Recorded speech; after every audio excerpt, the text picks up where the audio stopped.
Hey, I'm early for once. Ladies and gentlemen, my name is Rikishi, and as always, this is what I watched this past month. This past month being April. So let's go over exactly what I watched this past month. So, no live action shows aside from Zets, and uh, no movies outside of one, but it's not, or it's an anime movie and not an actual, just animated movie or live action movie like Pirates, but let's get into that. So, I watched Sentenced to be a Hero, Hell's Paradise Season 2, Reincarnated as a Dragon Hatchling, Wandance, Interspecies Reviewers, Gnosia, uh-huh. My get level 9999 unlimited gacha. Backstabbed in a Blackwater dungeon. I'm out for revenge. No, this isn't an isekai. It's just a really long title. SAO, Ordinal Scale, the movie. Chain Soldier, Season 2. Toujima wants to be a Kamen Rider. And Blassreitter. So with that, let's get into the first show that I'll be talking about, which is Sentenced to be a Hero. So you'd think that with the title like Sentenced to be a Hero, it's just another, isekai story, right? Well, I'm gonna tell you this right now. Get that thought out of your fucking head for this entire video, aside from like one show, because only one show in this is an actual isekai. Technically two, but that's neither here nor there. So, Sentenced to be a Hero is a dark fantasy anime where the concept of what a hero is turned on its head. And that's already really fucking cool. I was not expecting the first episode to be over 50 minutes long, but everything else after that is the normal length of 24 minutes. I got some strong, what's it called? What's that show called? Mushoku Tensei, Jobless Reincarnation vibes from the show, only in terms of how each episode began, because for some episodes, there was no opening, and it acted like, Mushoku Tensei, which is to be expected because one of the directors, I think, was worked for that series. But anyway, I'm not going to really spoil much because I would like for you all to give this a shot.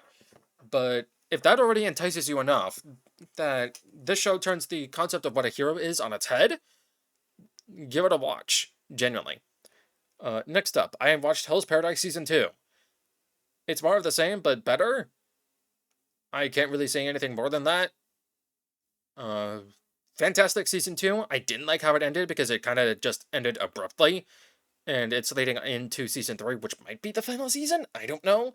I just know that, I think, anyway, the manga is finished. So that's a good thing, at least. But the way Season 2 ended, it felt like a cliffhanger. And it felt like, oh, Season 2, Part 2. Like, can we please stop doing that shit? If you're going to do a Part 2, just continue on from there. Or just continue the actual season part. But if you're just going to do a Part 2, just call it Season 3 at that point. Like, don't do this Part 2. Just continue if you're going to do a Part 2. Or if you're going to want to take a break, then just call it the next season. But that's a rant for a different day. So, Hell's Paradise Season 2, very good. It did a thing I wasn't a fan of, because, not to spoil much, but a character I liked was... How do I say this? A character I liked was on the brink of death, but turns out, no, this character wasn't. It was cheap, it was a fake out, it was fucking stupid. And it's like, why'd you chicken out? But anyway. Show's good, would recommend, give it a shot, but obviously watch the first season first. And I would recommend getting caught up on it as well, so if you haven't seen Hell's Paradise Season 1 in a while, I would recommend catching up on it, because the show doesn't do a good enough job to get you up to speed. It expects you to go in knowing everything already, and it's been, what, 2+ years since the original season? So, anyway. Reincarnated as a dragon hatchling. Now, this is an isekai, and it does the thing that I don't like with isekai, where it's the main character's the main character's previous life does not fucking matter. It doesn't. However, it does play into the isekai trope kind of well, and that's all I'll say on that. Now, this falls under the trope of reincarnation, but not as a human, but as a monster. And this time, we get a dragon. And very cool. Unfortunately, though, the opening does spoil what he turns into. So does the poster for it too. But that's whatever. Um, I would say, even though yes, it is shorter, and yes, people seem to not like it as much as I personally do, this was better than I'm a Spider, so what? Genuinely, the main lead is better. The characters are better. Animation is okay. The story is better. It's like, yeah, I would recommend this over So I'm a Spider over anything else. Like, this is a better show than it. 1,000,000%. Good show. If you like Isekai, give this a shot. I won't fault you for not liking it, though. Probably because of the animation, I'm betting. Or because people thought it was dull, or what have you. But generally, good show. Uh, it does end on a cliffhanger, but that's to be expected. I'm looking forward to more, genuinely. Next up, Wandance. The only reason why I watched this is because of a gif of the main character, Wanda. And show was alright, show was cute. Now, going into this, I was not expecting a 3D animation slash models for the dancing scenes. But that's kind of to be expected because 2D animating slash hand-drawn dance scenes would take a lot. So 3D models slash CGI is just an easy cut to that.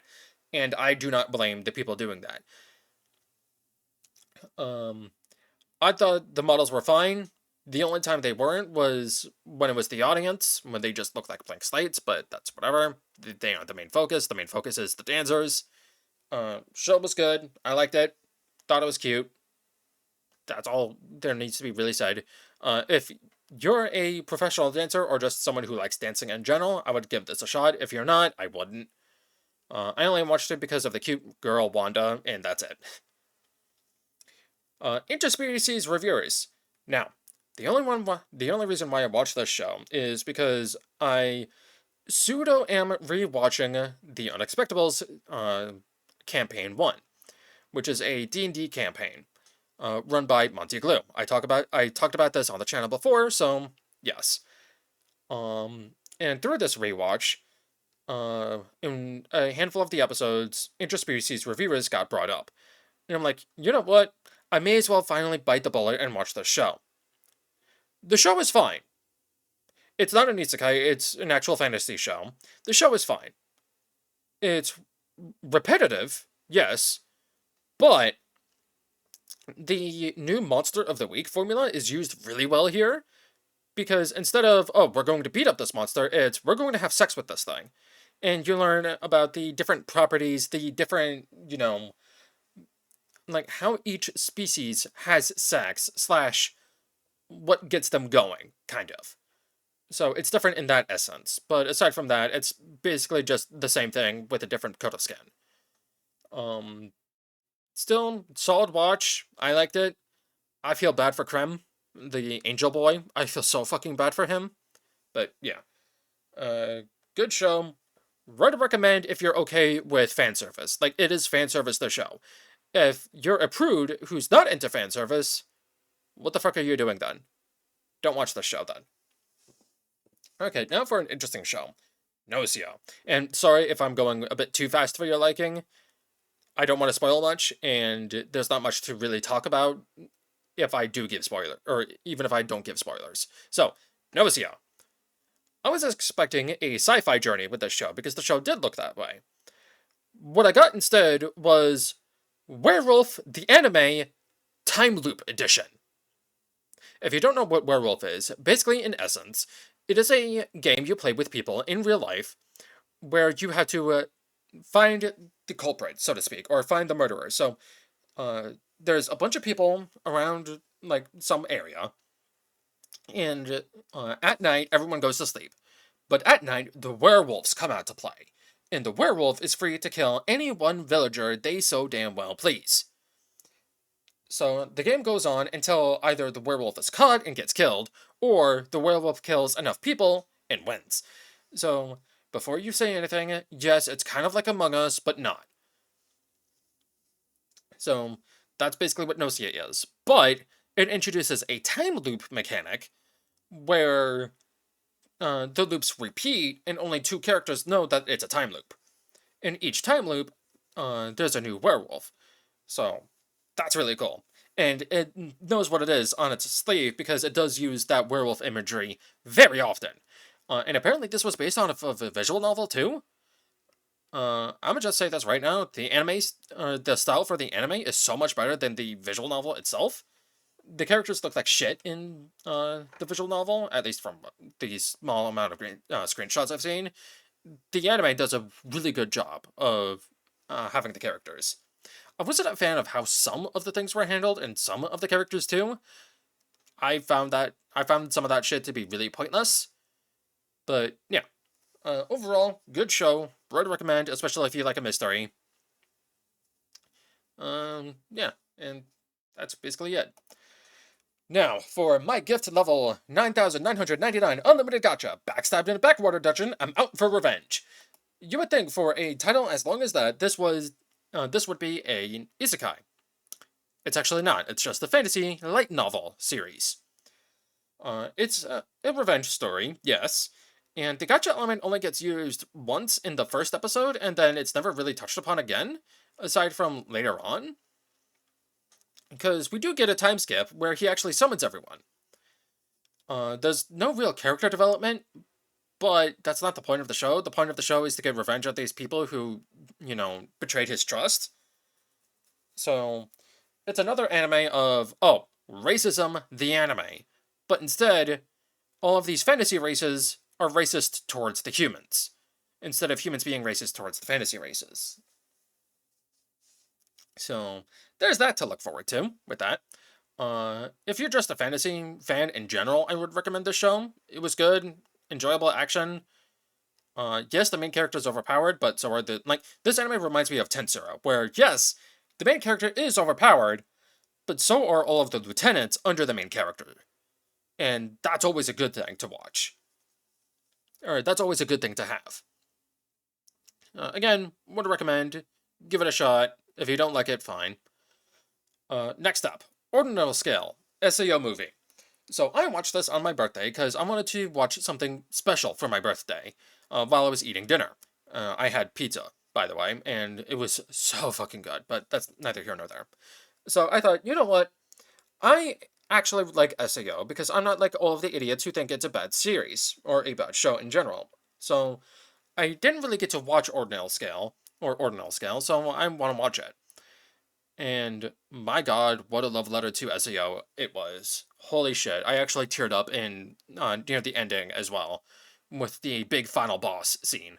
The only thing I don't like about the movie is that final boss scene, only because, I'm not going to spoil much, but it is the final boss, the actual final boss for Sword Art Online, the video game.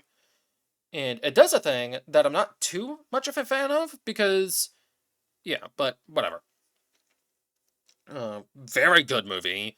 Obviously, watch seasons 1 and 2 first before jumping straight into this. You do not need to watch Alicization. As a matter of fact, I would not recommend watching Alicization first and then jumping into Ordinal Scale. Watch Ordinal Scale first if you plan on binging SAO in the future. So, to give a bit of backstory for this movie, it takes place in the real world with visual reality technology, but the visual reality technology is actually like an earpiece with other tech as well, and it's so integrated into human life that you get really cool bonuses from doing shit with that reality stuff. Really solid idea and concept, but holy shit, it's dystopian as hell, kind of. But overall, really solid movie, really good movie. I felt like the main player antagonist felt a little self-inserty, kinda, because I don't even think that character was present in the main show at all. Like, SAO proper. If he was, then, oh shit, cool. If he wasn't, then yeah, that's another thing I don't like, but that's just writing problem 101. But overall, good movie, would recommend, give it a shot. The next ecchi show I watched is Change Soldier Season 2. Though this one wasn't as ecchi or as lewd as the first season. It was definitely more kinky, though. Because there's pet play. That's all I'll say about that.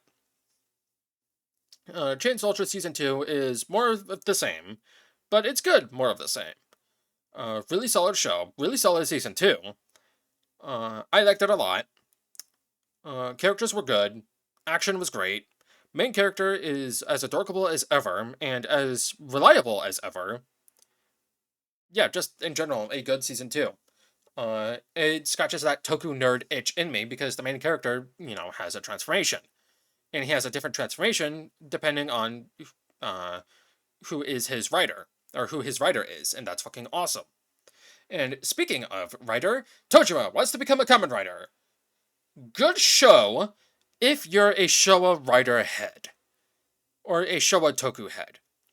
I'm not a Showa Toku head. I'm a Heisei Phase 2, and Reiwa head. Because I've never watched any of Showa. But this show does do a good job to get you up to speed on something Showa. And Toujima is focused on Showa era writer. Because all of the main characters are Showa based. Not only that, but we also have Shocker in this as well, which is the main big bad organization from the original Kamen Rider. This show feels like it was made by a fan of Showa who wanted to prioritize and focus on Showa and not Reiwa. I don't know why he didn't want to, or not Reiwa, Heisei. And I don't know why he didn't want to focus on Heisei, but yeah, whatever. Actual good female main lead that doesn't get sidelined. Good main leads as a whole. Yeah, overall good show. And at first, what I thought was going to be just, oh, this random thug group or this random organization is going to pretend to be like Shocker, and it's just going to be action packed. No, actually, it's supernatural. That's all I'll say about that. That I got a surprise from that. But also, just to bring it up, episode 1 was really fucking good, dude. Holy shit. Was it really good? And I also really like Toujima as a main character. He's really solid. Not only that, but we get introduced to a thing in the first season, or in these 24 episodes, and I'm almost wondering if Toujima himself has it, if that's the reason for his strength. But it doesn't get talked about much, or expanded upon. I hope it does in season 2, and I hope the character that initialized this gets introduced to the main cast. Because this character is only introduced to one of the 2 main villains. Because this character really liked this idol, and wants to work towards, a goal for this idol character. But, yeah, that's all I'll say about that. Overall, very good show. You'll appreciate it more if you're a Showa head, and not a Heisei or Reiwa head, or at the very least have watched some Showa writer shows. I haven't, but the show does do a good job, again, of catching you up to speed, and it does make references here and there. Very few and far between. It's not like, oh, did you remember in this episode it did this? Like, that's not the entire every episode. It calls back to that when it's right, but yeah. And for the last show, I watched Blassreitter. Now, I was recommended this when I did some research on a different show, and Blassreitter was mentioned, I think. And I decided to watch Blassreitter first. When I watched the first episode, I had no idea what I was going into. I'm like, okay, I might drop this, but I kept going, and I got really hooked after I believe it was episode 6, where this anime did what other anime are too scared to do. And holy shit, what a series. Not only that, but the episode before it got mentioned, I was like, man, they didn't bring this, after this character, they didn't really bring him up ever again. And as soon as I fucking said that, I have this curse, I swear. After I mentioned that, in the following episode, they bring him up again. I'm like, oh my god. Just keep watching, and yeah. I swear, I have this curse where, man, they haven't done this in a while. Next episode, or during that episode, it gets brought up. Timing. The only other time I can remember that happening is in Kamen Rider... I think it was Revice. Yeah, it was definitely Revice. I almost said 01. But no, it was Revice. But anyway. Speaking of Kamen Rider, Blassreitter is kind of like that, where the main characters have, a form change. But they're called amalgams. And they're, monsters that have zero sense of will. Because of nanomachines, son, quite literally, unfortunately. But overall, show is good. I like the art style to it. I would strongly urge you to somehow find a way to watch this in 1080p, though. I unfortunately had to watch it in 720. But it didn't feel 720, it felt 480. Still, though, solid show. I liked it. Very unexpected things happen in it. That's all I'll say. And that is everything that I watched in the month of April. What did you watch in April? Are there any highlights from you? Feel free to let me know in the comments. So far, it is the 1st of May, so I obviously haven't watched anything. So, yeah. Here's hoping I watch more shit, because I watched 10 shows and only the 1 movie. I planned on watching 2 movies, or 2 more movies, but the website I'm using kind of shit itself, so I couldn't do that for 2 nights, and I'm like, well, fuck, guess I'll bench Nico B's Trails to Azure then. Damn it. I didn't want to do that yet until he was finished, but regardless. I've been Rikishi, and until next time, I'll see you later.